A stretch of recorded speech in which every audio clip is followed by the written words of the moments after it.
Welcome to the Inclusive Leadership Coaching Podcast.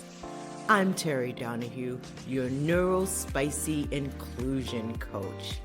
I am an ICF PCC life and leadership coach, passionate about social justice and specializing in neurodiversity.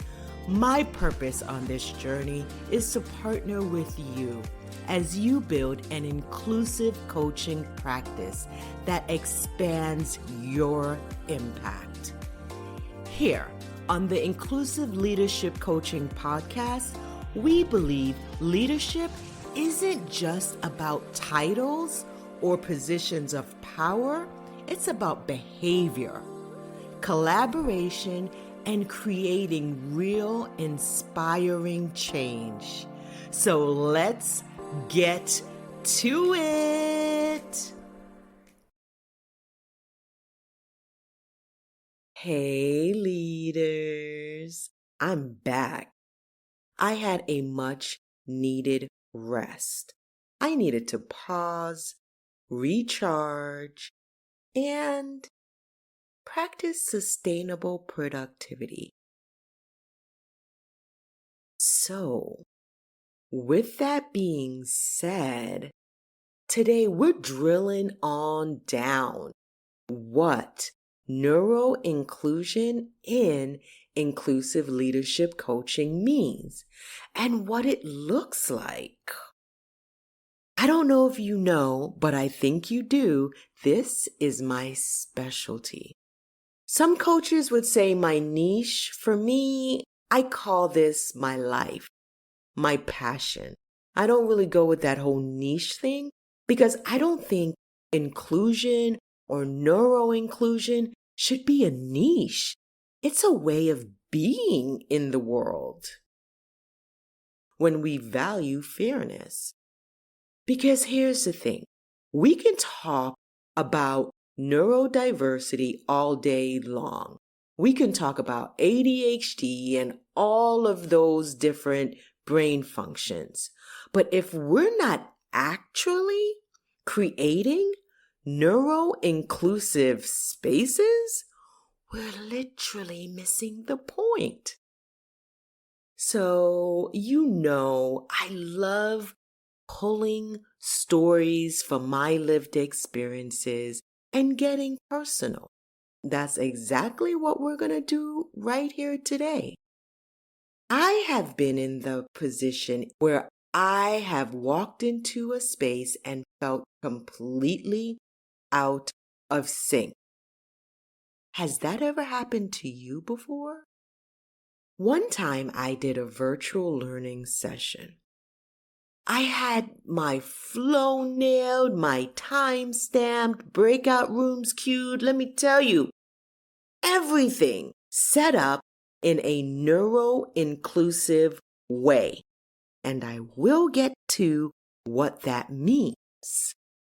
I do this mainly because I want everything structured outside of me so that I can engage with my audience. I love answering questions, getting personal, and really just connecting with whoever is in the room. But this particular space, it wasn't built for my intersectional identities and how I function. So what does that mean?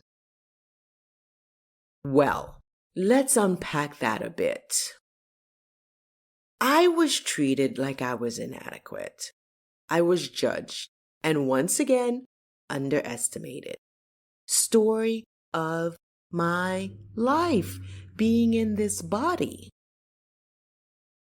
I didn't have to say one word for this to slap me in my face once again.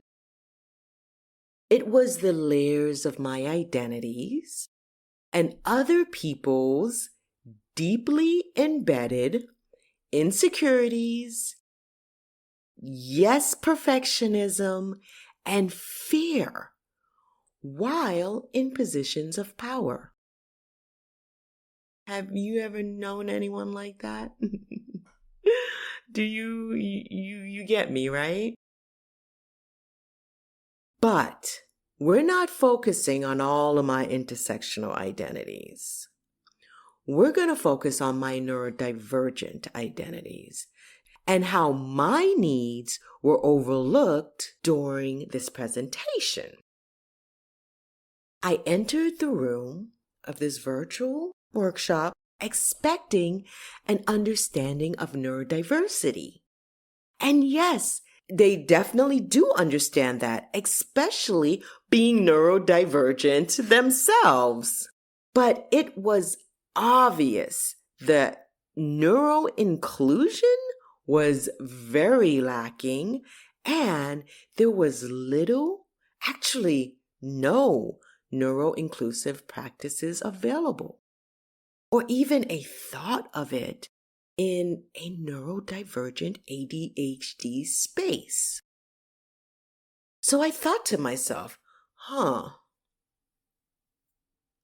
I need to bring this topic to my listeners because I love taking past experiences and using things that has happened, like mistakes or challenges, as ways that we can all improve. Maybe some of you are asking, what the hell is neuro-inclusion? And how can I embed it within the systems I work? How can I embed it within my coaching practice? Well, I got you. Let's drill it on down. Remember, we are drilling. And I need to start off with a refresher for some and new information, maybe for many. I don't know, but we're going there. We have to start with neurodiversity, the what. Neurodiversity refers to the natural variations in all human brains. It's a movement, a social movement, and a paradigm shift.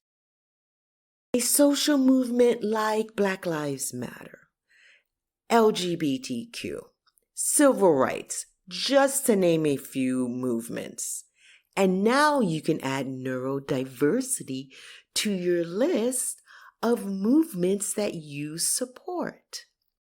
And the paradigm shift, it makes it so impactful for coaches, actually everyone, to understand.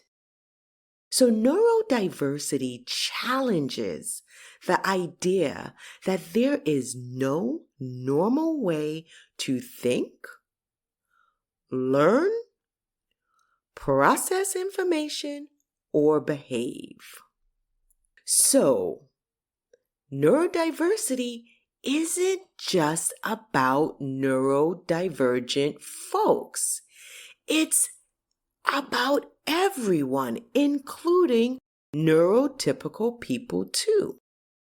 So if no two brains are alike, and they aren't, even in identical twins, there is no normal way of being. Normal is a social construct.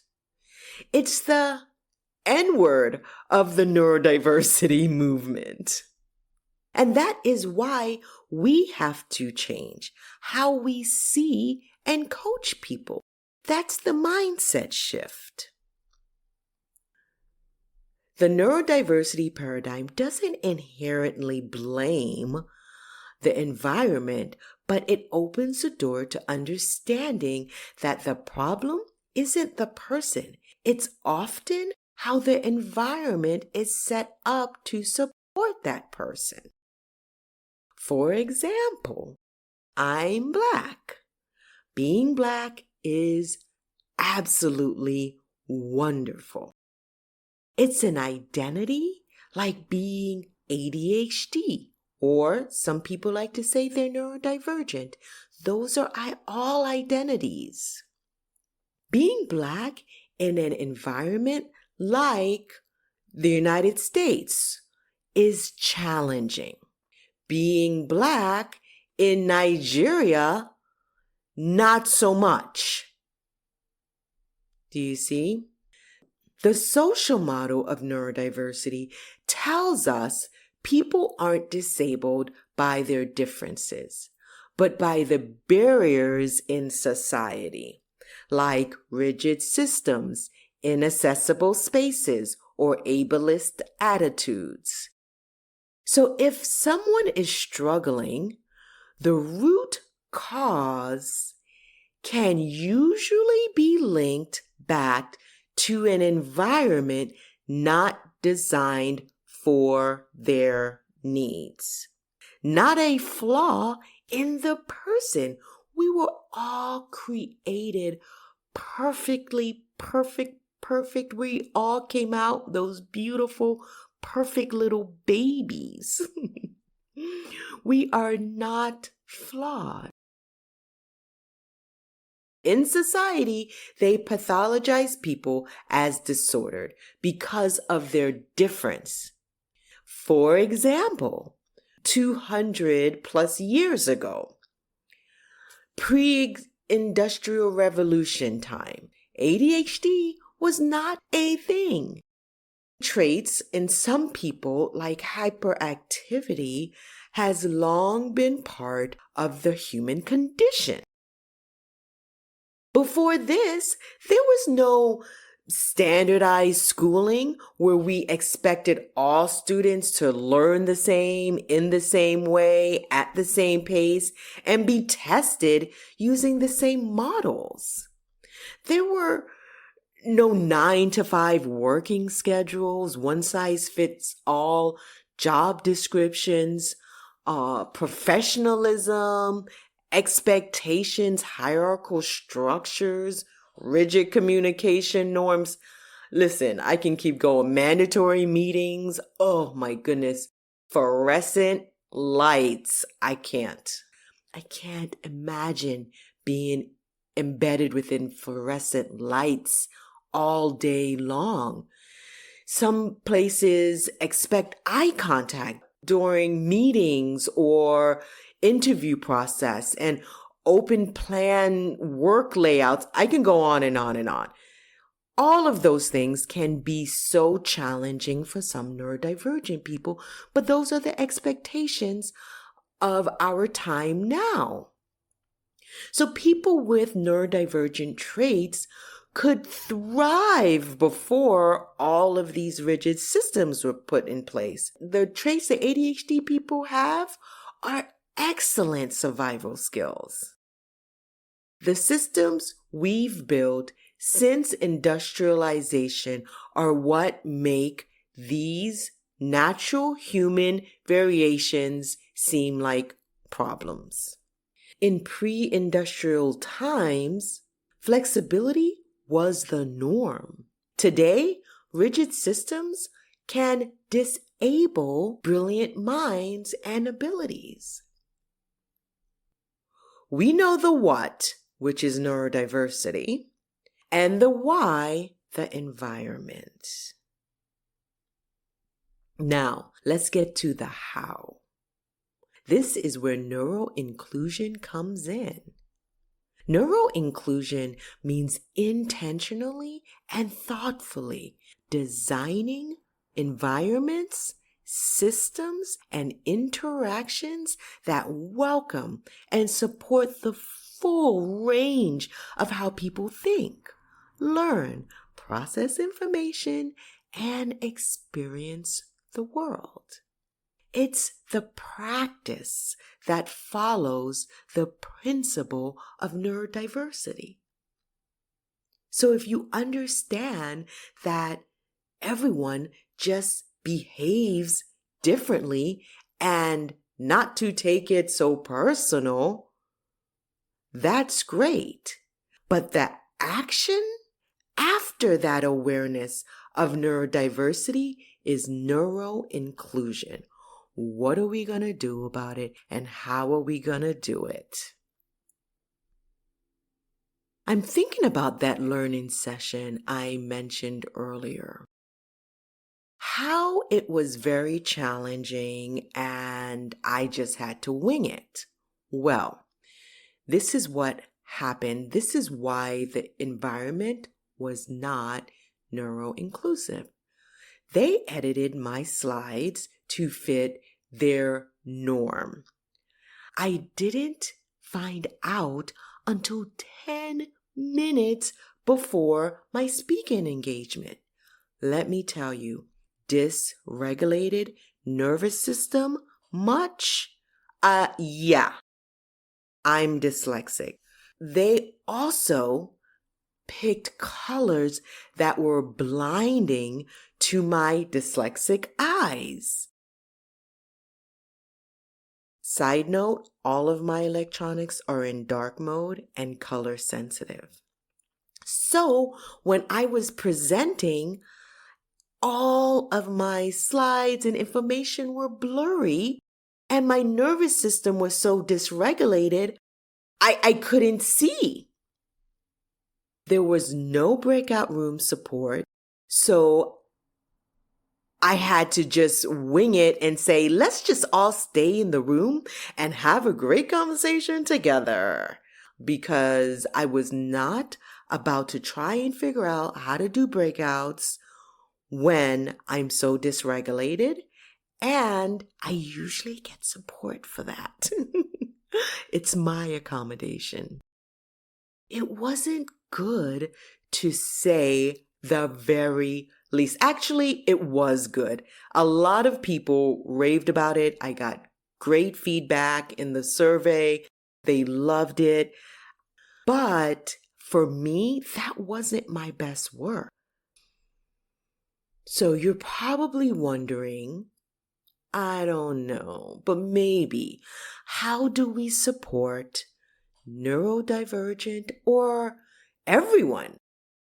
Grab a pencil and pen because you know how much I love to give y'all some tools and some strategies.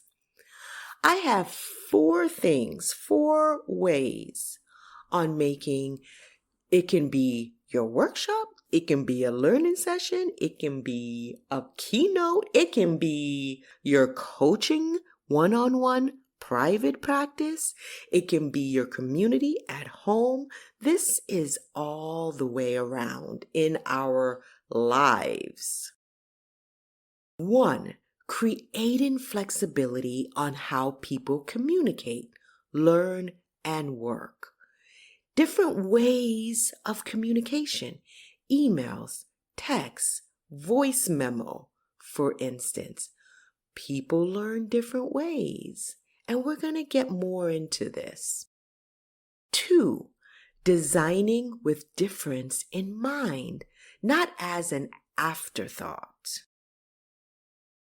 3, honoring individual needs around sensory input, energy, and processing time.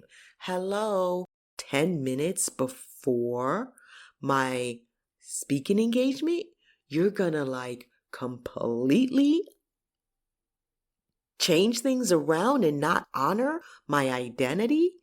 I know it was not personal, but I'm just saying, honor people's needs, their sensory input, and energy and processing time.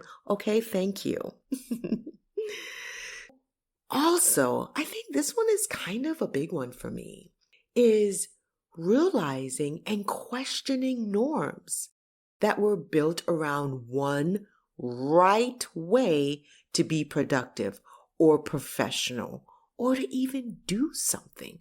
There can't be one right way when we're all so different. Neurodiversity. In neuro-inclusive spaces, the goal is not to fix people. It's to fix the systems so everyone can thrive. Remember, there is absolutely nothing wrong with us. For instance, I learn best audibly and visually. I attend YouTube College daily. And so do neurotypical people. They like YouTube College, and they can learn from that too. I also learn from podcasts. Hey, listeners. And I love to read. I have books everywhere, but yet I've been labeled some kind of disorder. Did you know that being left-handed was actually a disorder? You should look that up. They used to force children to write with their right hand because they thought left-handed was just not normal. It just was not right. But that is far from the case. So when you design spaces with neuro-inclusion in mind, you are accommodating everyone, not just neurodivergent people. When you focus on the edges, the outliers who are multiple marginalized, everyone in the center benefits. So that training, I know I keep talking about it, I had, would have been so much better for everyone,